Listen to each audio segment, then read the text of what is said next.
I've just recently spent a week in this tent, so I thought I would give you my honest opinion on it. Don't get looking at all of this, because this is like, I've been doing all the fence and the dog wheeze down here and stuff, so shh, don't get talking about that. We're here to talk about the tent. Okay, what did I pay for this? £239 from Uttings Outdoor, I think that was. Yeah, good price actually. Uttings, UTTINGS. I think they're up north in England somewhere. Anyway, so what are my initial impressions? Okay, let me start off by saying that I have now have 3 tents. I have this, I have a standard Lanshan 1 in Coyote Brown, and I also have a sand Fjällräven Abisko 1 light. So honestly now, if somebody said to me you can only have 1 tent to do it all, which one would it be out of those 3? It would be this. And let me tell you why. Number 1, the cost. £239. Lanshan, yeah, okay, great. You can see my videos on the Lanshan, on some of the modifications that I made. Beautiful tent, really good. Can be tricky to pitch though, and it can also have quite a large footprint if you really need to pin it out. This, on the other hand, very small footprint. The Abisko 1, really expensive for what it is in some respects. £600, although I didn't pay that for mine, I paid just over 4. Really saggy when it's wet, very easy to put up, limited space inside because it's a genuine one-man tent. But anyway, we're not here to talk about any of those, we're here to talk about this. So what do I love about this tent and what do I dislike about this tent? Well, for starters, I love the way this tent pitches. Look at that. That is so much more taut than you will ever pitch a Fjällräven Abisko Light 1. Ever. So 1.4 kilos, genuinely 1.4 kilos, unlike the Abisko, when you add everything up with that, is about 1.85 kilos. That's the dog's tyre, by the way. Yes, I've just tripped over a guy line as usual. I personally think you get away with this as definitely a 3+ season tent. I think you could quite well, I've pushed this into -1 and it was okay. I've had it in 30-40 mile an hour winds. It was okay. It did fine. The other beauty about this tent is minimal setup. Honestly, now 1, 2, 3, 6, 7, 8, 9, 10 pin-out points. Even the Abisko and the Lanshan have more than that. Look how taut this tent is. A little bit noisy when it's windy, but that's still nylon tents, they're all the same.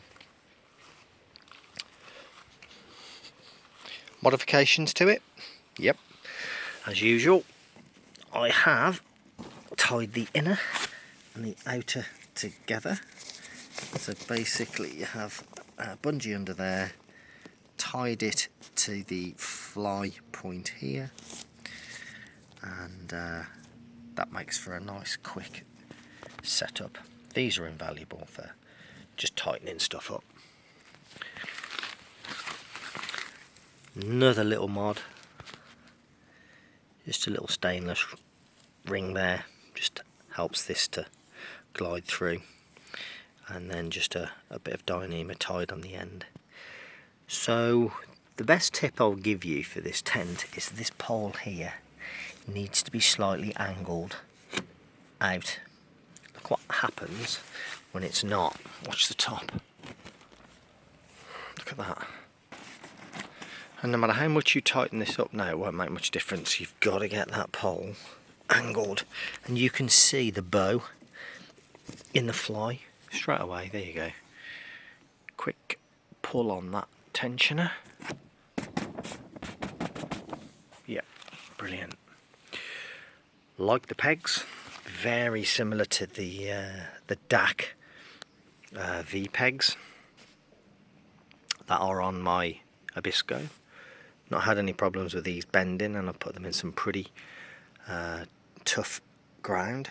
Would like them maybe 40mm longer, but when I went away recently doing the San Helen way bike packing, had a bit of rough weather, and what I did find was that these were pulling out of the ground a little bit, so I put some 230mm pegs in there, and that solved that problem. Bungee cord. I'll put bungee on all the sort of main guide points on my tents, just gives them a bit more flexibility, and when it's sagging it helps to take up a bit of the slack. Let's have a little look inside. 2 doors. The other one is really more for ventilation than anything else. Oh, come on mate, out of the way. So you need to be careful when you open it. They're not the best quality zips in the world, and you will snag the fly if you're not careful. Okay. Would help if I actually did the right zip.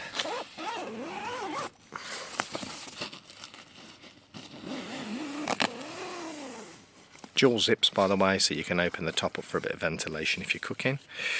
Another little handy accessory on this tent is these little clips that stops the zip creeping.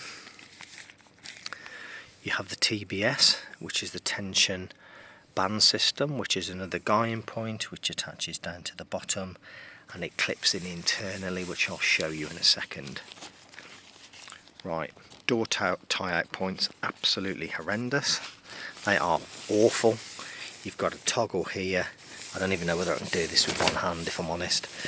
Probably not. You've got a ring there, and the toggle goes into that ring. You're gonna have to bear with me. Hold on a second. Let's get this door tied back. I can't do it with one hand. It is quite frustrating. The Abisco has an absolutely dream array of door tie-out points, and the door system on that tent is phenomenal. But then you'd expect it given the price. Okay, nope, still not done. Oh, so awkward. It really is awkward. Okay, we're done. Look at it, it just looks a mess. It really is a mess, really, that is. I don't like that door tie-back system at all. Okay, so we've got this band running across the breadth of the tent, and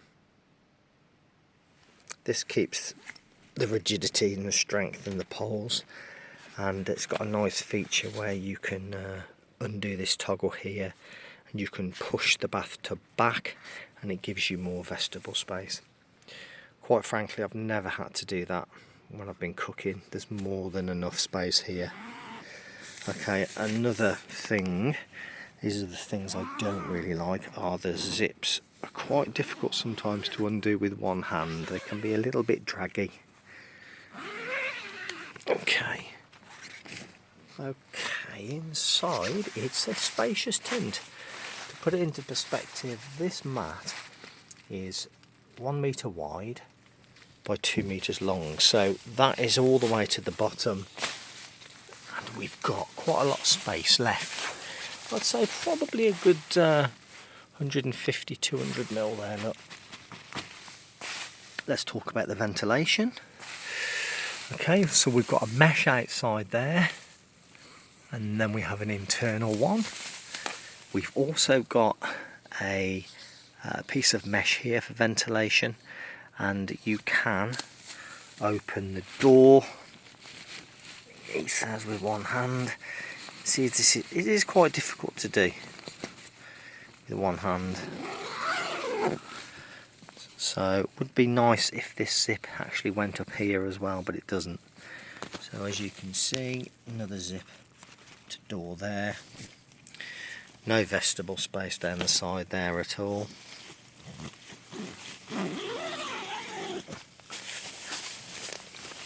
I've put a washing line in here. We've got a couple of little tie-out points inside. This is for the TBS, like I said to you earlier on, which is the tension band system, which I did try out. You don't need to connect it all the time. In fact, you don't even need to connect the main pole guys if the weather permits. But these work well. So they clip in there, and then you get that extra stability with an internal guying system. We've got another vent there at the bottom.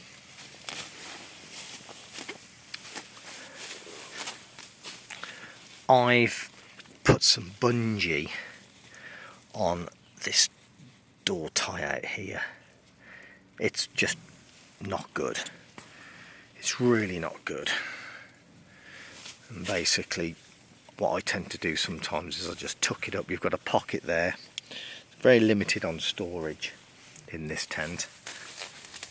That is the only ones we've got, are these two high up pockets, which aren't, you know, okay for your sunglasses and other bits in there, I suppose. But yeah, if you're cooking, I would strongly advise, and I say strongly advise, you to use some trusty pegs just to peg your doors back. You really don't want your door dropping onto your stove. The bathtub is quite generous. I'd say the bathtub probably sits about 100 mil. It pitches quite taut inside. I think this is a 15 denier DWR treated interior. As with a lot of silk nylon tents, you know, these do suffer from quite a bit of condensation. It's been quite bad in here at times, but I have seen the water running down this interior, and it never once came through and actually dripped onto me. As I said, great vestibule space. Another modification that I have made, which is spiders. I don't know what it is with spiders, and they just detect that. They don't want to go on a human hand. Oh, you did. You proved me wrong. Can't blame them. Yeah, so where was I? I got distracted then by a very small spider. Yeah, that's it. The other modification I've made is this. I've just sewn a plastic ring in there, a 20mm ring, and then I can pull that back to here, and it gives me more vestibule space. I actually thought I would need that, but you know what? I haven't actually needed it at all, because I found the vestibule space absolutely fine to cook in. Really, really handy little space there. I put my camelback in there.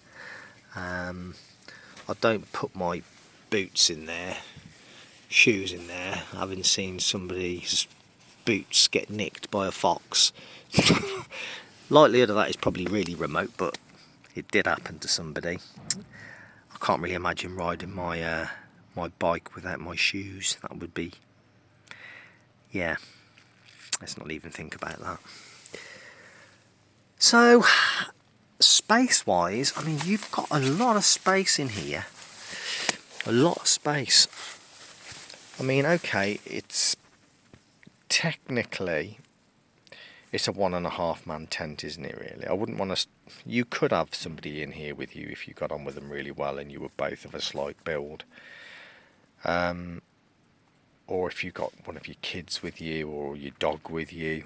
I don't know really, I wouldn't want to do it if I'm honest, but there's a nice bit of space in here.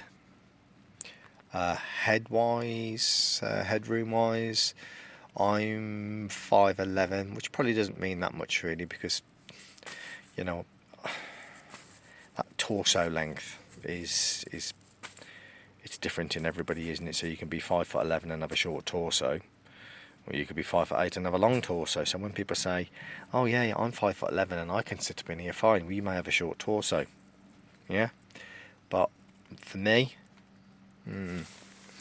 I can't sit up straight. If I sit up straight, my head is probably pushing the inner up, probably by about 100 mil, if I'm honest. But I can cope with that. It's not so bad. I've had worse. I've had a OEX Fox 1.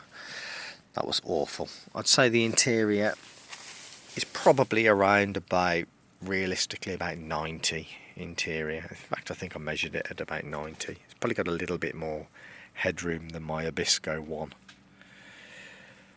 I don't really think there's much else to say really. I just thought I'd give you my honest opinion of this tent. Other little things, the build quality, it's not fantastic. I don't know whether I'm going to be able to capture this because it's quite close, but can you yeah, there you go, look. I mean, that just highlights what you're getting. That's not good. Look at this, look. It's strong enough. I don't think it's going anywhere, and it could be easily repairable, but nevertheless, you know, it's not the best. And the zips aren't the best. There's been a few threads hanging off it here and there, but you know what? It's not £600. I thought I'd just put you out once.